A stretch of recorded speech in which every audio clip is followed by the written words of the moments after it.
50.000 lire, metti in bocca, arriva madama, arriva madama.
Affrettai il passo e nella nebbia sorsero sagome luminose di un colorato presepe vivente.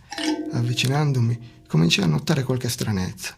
Il bambinello non era nella culla, il bue e l'asinello giacevano senza vita poco vicino alla stalla e non c'era traccia di Giuseppe e Maria e degli angeli. A un tratto sentii delle voci provenire da dietro il presepe. Lentamente mi avvicinai. La scena aveva dell'incredibile. Giuseppe puntava una pistola in direzione della fronte di Maria e viceversa. Se mi spari ti uccido, se mi ammazzi ti sparo, non muoverti neanche di 1 millimetro ti uccido, stai zitto o ti sparo, eccetera. Non avevo la minima intenzione di essere ucciso da Giuseppe o Maria nel giorno di Natale, quindi indietreggiai lentamente, avendo cura di essere il più silenzioso possibile, e quando fui abbastanza lontano da non essere più visibile, mi dileguai nuovamente, nascosto da muri di nebbia che sembravano sempre più densi. Arrivai infine a una strada che pareva più luminosa, una figura colorata cominciò ad alimentare le mie speranze. Chi sei? Mi chiamo... Lei chi è? Sono un mendicante. Vorresti farmi cortesemente la carità? Nonostante mi avvicinassi, non riuscivo a distinguere chiaramente la forma della persona che avevo di fronte. Rimaneva confusa nella nebbia. Anche quando fui a 2 passi da lei, i suoi contorni erano comunque incerti. Sono uscito senza un soldo, mi dispiace. E secondo te cosa me ne faccio dei soldi? Rimasi perplesso. Ho qua un paio di forbicine, potresti offrirmi un'unghia o 2. Sempre più sconcertato accorciai l'unghia del pollice e dell'indice. Tenga. Oh, un'unghia del pollice. Ormai sono così rare. Le ringrazio infinitamente della carità, signore. Prese le 2 unghie, le riposò in 2 differenti bustine dai contorni incerti e sospirò.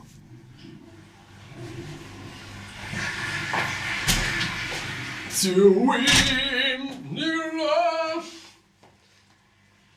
nothing runs from the end. To Western Lady.